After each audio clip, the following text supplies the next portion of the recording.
Qalila minhu wala nami ya Rabbi bil Mustafa baligh maqasidana waghfir lana ma madha ya wasi'al karami Allahumma salli wa sallim wa barik alaihi wa ala alihi. Assalamualaikum warahmatullahi wabarakatuh.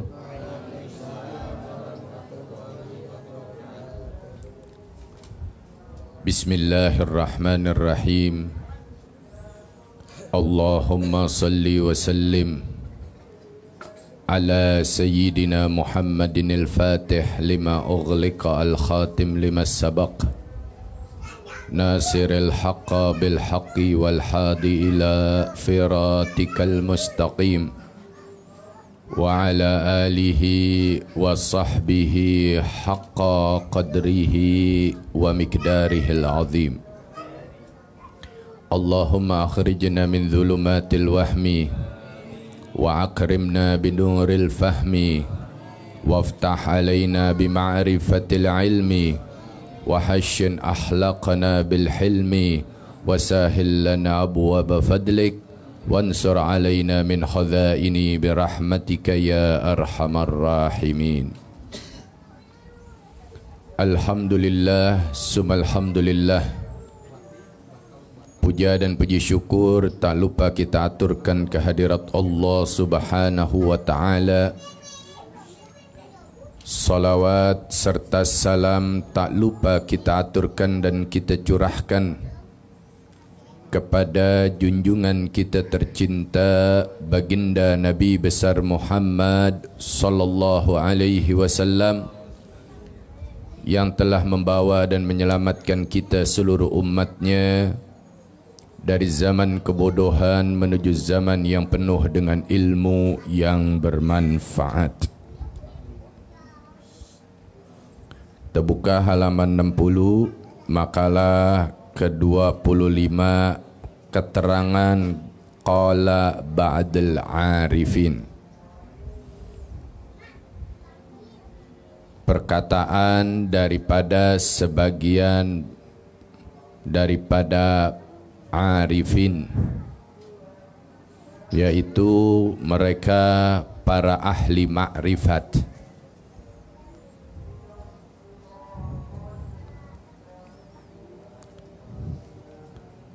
Bismillahirrahmanirrahim. Qala ba'dal arifin as-sabru salasatun maqamatin. Sebagian daripada ahli ma'rifah mengatakan bahwasanya sabar itu ada 3 tingkatan. Ya, sabar itu ada 3 tingkatan. Mudah-mudahan salah satunya ini nyantel di kita, jangan sampai salah satu aja nggak ada. Ya.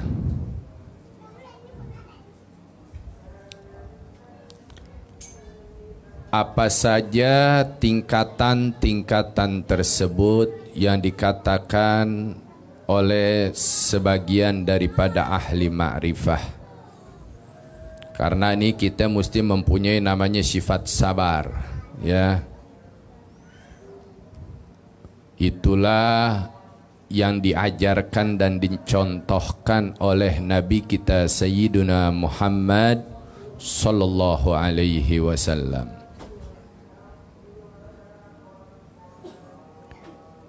tarkus saqwa wahya darajatut tabi'in. Tidak suka menceritakan nasib buruk, ya, dia tidak suka tuh. Tidak senang menceritakan nasib-nasib buruknya, nasib-nasib jeleknya, kecuali kepada Allah. Ya. Hanya menceritakan nasib buruknya tersebut kepada Allah Subhanahu wa ta'ala. Nah, ini disebut tingkatan daripada para tabi'in. Ya. Kadang kita kalau ketemu orang, wah ada dia tuh, jangan dah, menghindar. Kenapa? Waduh, ceritanya nasibnya melulu yang jelek-jelek. Ada gak yang begitu? Ya, dia datang lagi, pasti ngeluh nih nggak jauh. Ya, ada nggak yang begitu tuh? Ada ya. Kita orangnya juga, kitanya juga ada ya. Nah, ini para tabi'in, setiap ada sesuatu keburukan di dalam dirinya, di dalam apa yang ia dapat, maka buru-buru mereka ngadu kepada Allah Subhanahu wa ta'ala. Itu tempat yang paling spesial mengadukan segala hal-hal kita, tak lain dan tak bukan hanya kepada Allah Subhanahu wa ta'ala. Ngadu, ceritakan, sambil kita berdoa, sambil kita bermunajat. Ya. Karena udah pasti kita ini hidup tidak selalu enak, tidak selalu mudah. Pasti ada ujian demi ujian, cobaan demi cobaan yang akan kita dapatkan. Sesuai apa? Sesuai kemampuannya. Perhatikan, Allah Subhanahu wa ta'ala tidak akan memberikan satu ujian, satu cobaan, satu musibah kepada hambanya di atas kemampuan daripada hambanya. Jadi segala ujian, cobaan, musibah, nasib yang kita dapatkan itu pasti sesuai kemampuan kita dan pasti ada jalan keluarnya. Jalannya apa? Kembali lagi, sabar. Ya, sabar. Jangan kita baru mendapatkan satu nasib yang kita anggap nasib buruk, udah menyimpang, nggak mau sabar nerimanya. Ya, udah pinjam duit aja merentenir, makin buruk. Ya, buruk apa? Buruk hati kita. Ya, makin ke depan makin buruklah sifat kita. Makin ke depan makin buruklah perilaku kita. Kenapa? Karena sudah masuk yang haram. Ya, sudah masuk yang haram. Sudah masuk sesuatu ke dalam diri kita, sesuatu yang tidak diridhoi oleh Allah Subhanahu wa ta'ala. Padahal kalau sabar sedikit jalan baiknya dapat. Sabar sedikit jalan baiknya ketemu, tapi nggak mau sabar. Ya. Nah, dengan itu apa yang terjadi dengan kita di dalam kehidupan kita, selalulah mengadu kepada Allah Subhanahu wa ta'ala. Karena Allah Subhanahu wa ta'ala selalu mendengar selalu melihat, selalu menyaksikan, dan Allah Subhanahu wa taala tidak pernah tidur, akan mendengar apa keinginan daripada hambanya yang mempunyai rasa takut kepada Allah Subhanahu wa taala. Ya, ini pertama. Jadi tidak suka menceritakan daripada nasib buruk kecuali kepada Allah. Banyak ngadu tiap malam bangun, minta tahajud di tengah malam, minta sama Allah Subhanahu wa taala sambil banyak-banyak mengucapkan kalimat Allahumma hdina fiman hadait. Allahumma hdina fiman hadait. Kalau bisa 1000 kali, ya Allah beri taufik hidayahmu kepadaku.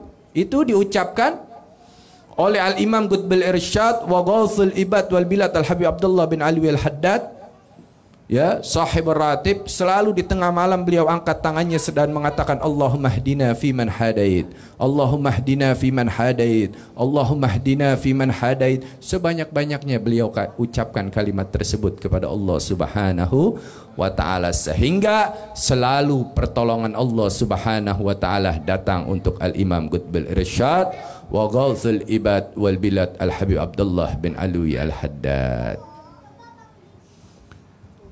Yang kedua,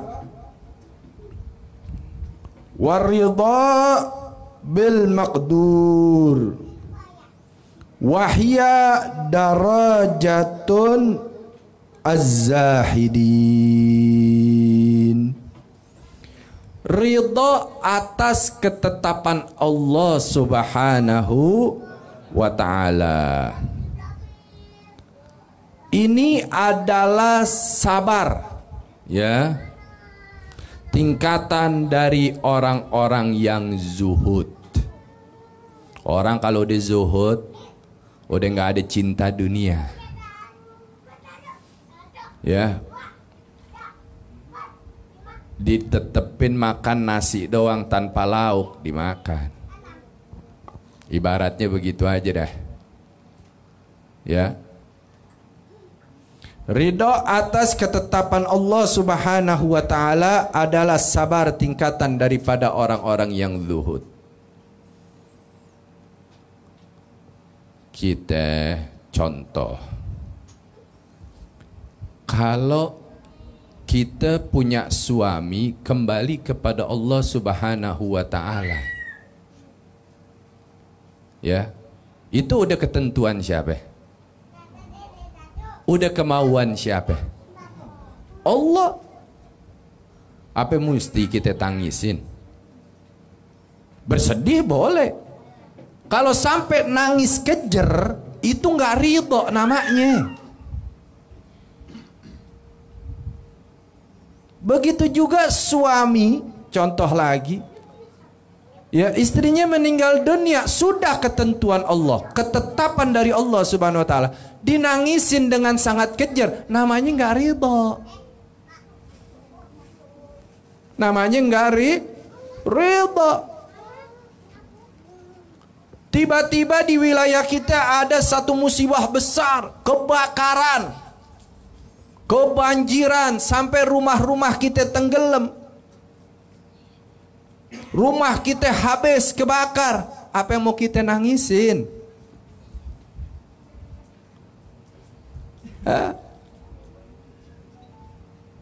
Bersedih boleh, nangis sampai bercucuran air mata, tanda kita tidak redha dengan ketentuan Allah Subhanahu wa taala. Makanya dahulu Al-Habib Anis ibni Habib Alwi ibni Syedil Imam Habib Ali bin Muhammad bin Husain Al-Habsyi sahibul Maulid Simtudurar, itu waktu rumah beliau kebakaran, apa yang dilakukan oleh beliau? Beliau keluar, duduk, begitu api sudah tenang, dikumpulkan tuh orang-orang yang memadamkan api, duduk, dipanggil tukang bakso, tukang apa, tukang es, disuruh pada makan. Kata orang, "Beb, antum ini habis kena musibah, kok nggak ada rasa bersedih atau apa?" Loh, ini kan milik Allah, kalau Allah mau ambil, ambil. Ente ini capek habis madamin api, sekarang makan dulu, nanti aneh yang bayar semuanya. Ini orang zuhud begitu. Ame dunia, ya, Jauh. Ya, kadang kita hilang motor sebulan stresnya. Ya, padahal belum tentu tuh ketentuan Allah, kitanya selebor, motornya nggak dikunci setang lah, taruhnya di jalanan lah. Yang belum tentu itu satu ketentuan dari Allah, karena keseleboran kita. Waduh, nangisinya sebulan, sampai lapor polisi, lapor ini, cari sono, cari sini. Bagaimana yang udah Allah tetapkan? Rezeki begitu juga. Ya, mau berusaha kita seperti apa, terus berusaha, tapi kalau sudah ditetapkan segitu dan itu sudah menjadi ketentuan dari Allah Subhanahu wa taala, maka kita harus terima dan redha. Supaya apa? Rezeki menjadi berkah. Dari kemarin gue ngojek 20 lagi. Gimana sih ini? Jangan sampai nggak ada keridhaan. Ya. Contoh orang-orang yang zuhud, minimal sedikit ada nih dalam diri kita sifat zuhud. Ada. Kalau udah kita bisa tanemin sedikit, nanti berkembang tuh.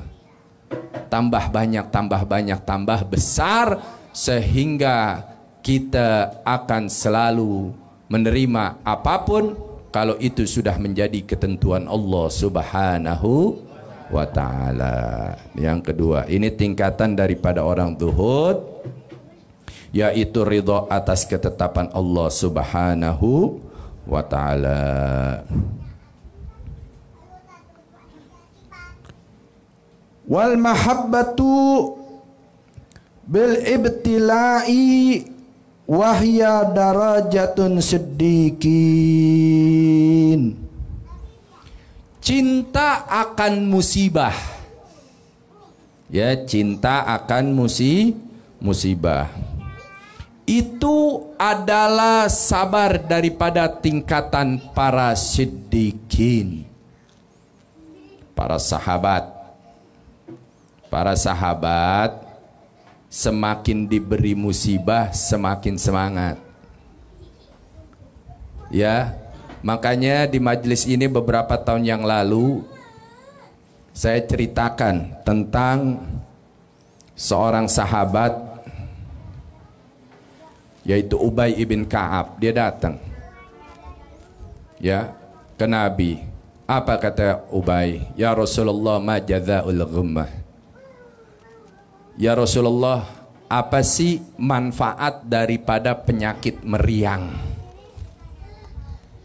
Kalau kita meriang pengennya sembuh ya. Ya, dikasih ujian, dikasih cobaan penyakit, ya dikasih musibah. Ubay nanya sama Nabi, Ubay ibn Ka'ab. Kata Nabi, siapa orang yang sabar di dalam mendapatkan penyakit meriang, dia tidak jauh dari Allah dan Rasulnya, maka akan mendapatkan derajat yang tinggi di sisi Allah Subhanahu wa ta'ala. Begitu dengar kalimat itu, Ubay pulang. Sampai di rumah tiap sholat doa, ya Allah, jangan kau angkat penyakit meriang ini dari tubuhku. Ya Allah, berilah penyakit meriang kepadaku, penyakit meriang yang tidak menghentikan langkahku menuju majlis Nabi Muhammad. Berilah penyakit meriang kepadaku, penyakit meriang yang gak menghentikan langkahku menuju masjidmu. Berilah penyakit meriang kepadaku, penyakit meriang yang tidak menghentikan langkahku ke dalam medan jihadmu. Jadi Ubay ibn Ka'ab dari bertanya sama Nabi dan bermunajat kepada Allah Subhanahu wa taala, doanya diijabah sama Allah Subhanahu wa taala. Setiap datang ke majelisnya Nabi, ya Ubay, engkau dalam keadaan apa? Aku dalam keadaan meriang ya Rasul. Inilah yang aku minta. Allah Subhanahu wa taala beri aku penyakit meriang, satu penyakit yang tidak menghentikan langkahku ke dalam majelismu. Coba kita baru dikasih meriang sedikit meriang, ngaji gak? Jangan kan ngaji, sholat aja belum tentu. Ditanya kenapa nggak sholat? Dingin kena air. Baru sedikit tuh, baru sedikit. Ya, jadi para sahabat, ya, itu sangat cinta, ame ujian, ya. Para sahabat tuh makin senang, semakin dikasih ujian, bukan semakin letoy, semakin semangat, ya. Bukan semakin menurun ibadahnya, semakin diberi ujian, semakin para sahabat gencar di dalam menjalankan ibadah kepada Allah Subhanahu. Nah, kita begitu juga. Karena orang yang misalkan kita diberi satu penyakit, itu tandanya Allah cinta sama kita. Ya, tandanya Allah cinta. Makanya setiap ada ujian apapun yang kita dapatkan di dalam kehidupan kita, kembalilah kita kepada Allah Subhanahu wa ta'ala. Lalu dikatakan, ubudillah ala ridha, fa in lam tastati fa fis sabri ala ma taqruhu khaira kathiran. Yang mana dikatakan dari sabda Nabi sallallahu alaihi wasallam, beribadahlah kalian, ya. Beribadahlah nih kita semua, ya. Kepada Allah Subhanahu wa ta'ala disertai kerelaan hati, keikhlasan hati. Kita kalau ibadah mesti ikhlas. Ikhlas bukan karena orang, bukan karena siapa-siapa. Nih hati gerakin, ya, gerakin hati kita. Apabila engkau tidak bisa beribadah dengan hati yang rela, maka bersabar atas sesuatu yang tidak engkau sukai merupakan kebaikan yang banyak. Ya, pertama ibadah diawali dengan keridhaan, ridho. Kalau kita ridho menjalankan ibadah, udah pasti ibadah tujuan kita mencari ridho Allah Subhanahu wa ta'ala. Dan kedua dikatakan, apabila, ya, engkau tidak bisa beribadah dengan hati yang rela, sabar atas sesuatu yang tidak engkau sukai. Sabar, ya, dari setiap apa ujian, musibah, ya, apapun yang kita dapati merupakan kebaikan yang banyak. Semakin kita sabar, maka semakin banyak kebaikan yang akan kita dapatkan. Ya, intinya ibadahlah, ya, semua dilakukan karena keinginan dan kemauan sendiri tanpa ada paksaan. Aduh, aneh kalau nggak ngaji di Majelis Ta'lim Syifaul Qulub nggak enak namanya Pak Masud, ngaji dulu dah, ntar nggak ngaji ditanyain lagi. Itu namanya ngajinya demi Pak Masud tuh orang bodoh. Nggak boleh, paham? Ente datang cuman dapat kebaikan tanpa dapat pahala. Setiap langkah ente menuju satu tempat di dalam kebaikan tidak didasari keinginan sendiri, tidak mendapatkan pahala, tapi langkah ente mendapatkan kebaikan. Paham nggak? Ya. Atau contoh juga, seorang laki dan perempuan yang bukan muhrimnya, mau kemana? Mau ngaji beb, daripada pacaran di pohon sengon, mendingan pacaran di pengajian. Bagus gak? Bagus, baik, tapi dapat pahala? Kagak. Paham nggak? Iya begitu juga. Ya. Mau kemana? Mau ngaji sama cowok aneh beb, mau ngaji sama cewek aneh beb. Bagus, dia jalan bukan dengan muhrimnya menuju satu tempat kebaikan, dapat kebaikan, pahala enggak. Ya. Nah, jadi dengan itu ya, pertama buka hati kita. Buka hati kita, betul-betul kita ibadah karena Allah, karena Rasulnya Sayyidina Maulana Muhammad sallallahu alaihi wasallam, sehingga tiap-tiap langkah kita dihitung menjadi ganjaran yang berlipat ganda kelak di yaumul qiyamah. Mudah-mudahan Allah kuatkan iman dan Islam kita, tanamkan keistiqomahan kepada kita semua, istiqomah di jalan Allah, istiqomah di jalan Rasulnya Sayyidina Maulana Muhammad sallallahu alaihi wasallam. Rabbi fanfa'na bi barakatihim wahdinal husna bi hurmatihim wa amidna fit tariqatihim wa mu'afati minal fitani. Subhanakallahumma wa bihamdika asyhadu an la ilaha illa anta astaghfiruka wa atubu ilaik. Wa sallallahu ala sayyidina Muhammadin nabiyil ummi wa ala alihi wa sahbihi wa barik wa sallam walhamdulillahi rabbil alamin wal afu minkum. Wassalamu alaikum warahmatullahi wabarakatuh.